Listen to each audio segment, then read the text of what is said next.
morning, good afternoon, and good evening, and welcome to the next episode of Thrive Talk. And I was thinking of doing more abbreviation when introducing this episode, but you know, we're still being bombarded with all these abbreviations in the market, and we typically, what we're seeing is a FUD or a bearish market at the moment. And I'm going to explain that in a moment to everybody as well, because we've seen the Bitcoin price drop from $5,000 to $3,100 a Bitcoin in a short space of time. But that's nothing new in the market, Gerard. No, not really. So I think the question is, must I FUD, FOMO, or hodl my Bitcoin? So yeah. Just to explain it a bit, you get a bearish market and you get a bull market, and it's the same as what we've been seeing, a FUD market and a FOMO market. So it's exactly the same thing. So what we are saying currently, we're in a bearish market. That means that the price has dropped and people are panicking, and some people are selling their Bitcoins for no reason, and that's why it's called the bear market, which you can say is the FUD market, right? Yeah, it relates more to the behavior of the people in a bear market. So in a bear market, people start to FUD. Yes. And in a bull market, people tend to FOMO, and then they create a FUD. Yeah, and some people just hodl. Yes. but okay, let's explain what is FUD and what is FOMO and what is hodl. It's extremely important to explain those abbreviations to people so that they can understand. Yeah, if you look at the market, obviously it's like a pendulum going through ups and downs. And when it comes to advice, I think the only sensible advice that I ever received from a financial advisor was that in terms of predicting the future, you must realize that the market might climb or it might decline slightly, but not necessarily in that sequence. So basically he said nothing. Yeah. So, but if you look at those are the cycles that the market goes through.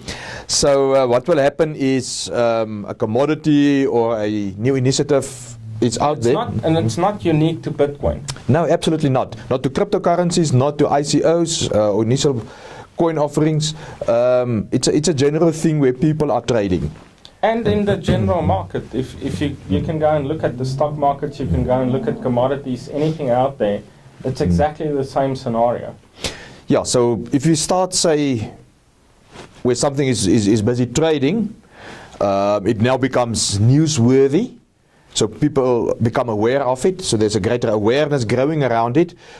Because of that, it stimulates the demand, and because there's more money coming in to that commodity or to that currency, and the dynamics between supply and demand, now the price is driven upwards, which in itself creates a bit of a buzz, which becomes more newsworthy, which means more people become aware of it, and now you get the inexperienced or the ignorant speculators that realize that there's something happening and they are going to miss out if they don't get in. So now they are starting to flock into that market, creating a much bigger demand, throwing money at it. So in other words, it will stimulate the price. So the price goes up, more trades taking place, and now you see what we call a FOMO. It's the fear of missing out.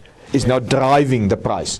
And then it becomes unrealistic because it's ignorant people that are not in it, using the checks and balances. They don't come in with a set and a sound strategy. 95% of their behavior is driven by emotion. Yes. So they've seen people are making money with this. They are losing out on all of that, so they throw their money at it, and that's a typical FOMO behavior. Yes. And FOMO behavior is driving a bear market. So now it's going well with that commodity or that currency. You mean bull? Bull market, yes. Yes. So then it's going well with that commodity or that currency, and the more FOMO you see, the more FOMO is being created in the process till it overheats and then it loses steam all of a sudden. Now in that time, your wise and experienced traders or investors has now taken their profits because they have been selling and supplying these stocks to the FOMOs. So the FOMOs is now transferring their funds to these guys in exchange for these commodities or for the stocks or for the currency at an elevated price. Yes. And then all of a sudden it loses momentum, it starts to stabilize, and then people also still want to trade, but nobody is supplying anymore. And now the price is starting to drop, which is a natural thing. So once it's overheated, it needs to cool down, it needs to come back to... Exactly. That's and it's not something unique. It's not something unique. No. It's happened all over the years with regards to any trading. With any trading, this is what happens normally. Yes. So it's basically a retraction, and the outcome of the retraction is to normalize the price again. And here is the interesting thing. As the price is now coming back to a more realistic level, it starts to gain a downwards momentum, and that's where you get your bull market. Yeah. But now the bear market. The bear market, sorry. I guess from the bull market, it cools down into a bear market. Yeah. And then, so when it's more at realistic price levels, it has now started to gain momentum. But now, the inexperienced people see, but listen, I've lost on this. Yeah. They start to doubt whether it was a good investment, and then you get start dumping. Yeah, and then you typically get FUD behavior. And FUD behavior is that emotional behavior that's coming, it's driven by fear, uncertainty, and doubt. So now they sit with a hot potato, they start to dump it, and now those people are now flooding the market. Drives the price down even further. Because there's an oversupply of this commodity or this currency, and the price does keep on dropping because there's not that many people that wants to buy with this oversaturated market. So they can afford to offer lower prices because there are too many people anxious to get rid of this. So you offer them a low price and they have to take it. So that's driving the price down. And as the FUDs are dumping their assets or their coins, the investors wait for it till they see it's busy leveling out again, and then it's a good time. Start buying again. Exactly. With the profits they've made on the top, they've got the funds available now to pick up these stocks or the currencies at a low price, below its natural price. Yeah. Because the FUDs has driven the price below its natural level. So now they pick up stocks. Yeah. And what will happen then? Then they start selling again, and then the people are interested again, and we move into a bull market, and we've got FOMOs all over again. Exactly. So because there's money available now to pick up these stocks, the price is driven upwards. Yes. And then you get FOMOs realizing that they are missing out. So then they supply the money for the investors to take profits at the next high. And it just continues and continues and continues, and that's why it's important when you get involved in anything, any trading, any commodities, any cryptocurrencies, anything like that, you have to take emotion out of it. Exactly. Because that's the biggest problem that people have, is they've got too much emotion in it, and they don't look at the big picture of the whole market. If you go and look at the history of that specific commodity or currency or whatever, you'll see that it's going through all these phases all the time, but over time it just keeps on going up, especially with Bitcoin. Yes. And even though we are seeing a decline from $5,000 to $3,000 or $3,100, we started at 900 in Jan. Exactly. January we were at 900, so it's still a massive gain from January until now. Yeah, providing that you didn't FOMO and FUD. Yeah. So yes, and that's the difference between a speculator and an investor. Yes. Investor bought his stock when it was 900. He saw it rising to 5,000. He's still holding. He's still holding. It retracted to 3,000. So what? He started at 900. Yeah. So there are massive gains. Yes. in that. And it depends on your perspective. So on a narrow spectrum, in 2 weeks' time, you've lost from 5,000 to 3,100. In a wider perspective, you've gained from 900 to 3,100, 4,000. And that comes back to an old thing of the fear of loss. Yes. The fear of loss when other people are gaining, but the fear of loss when you see a price dropping as well. Yes. Yeah, so that's in both. That's FOMO and FUD refers to emotion. And emotion is absolutely not a good platform to operate from when you're involved with these things. So you need to work out your strategies and stick to those. Yeah. And then HODL. HODL is an interesting one. It's unique to the cryptocurrency space. It started, I didn't really research it, but the first traces we could pick up was back in 2013 about, when people were discussing in these small groups, in discussion groups. They were discussing also price fluctuations when the question was asked, but listen, is it a good time to sell now? And one of the guys commented on that, and he wanted to say, no, you must hold. But he was adamant that the guy must hold. And a trinkerfabel slipped in. So when he typed hold, he turned around, so he actually typed hodl. So it was a joke, but the joke spread it in that small community, and it became a term in the cryptocurrency community, where when they want to tell you that, listen, you must hold, but like in we adamant that you must hold on to it, they type hodl, referring back to that.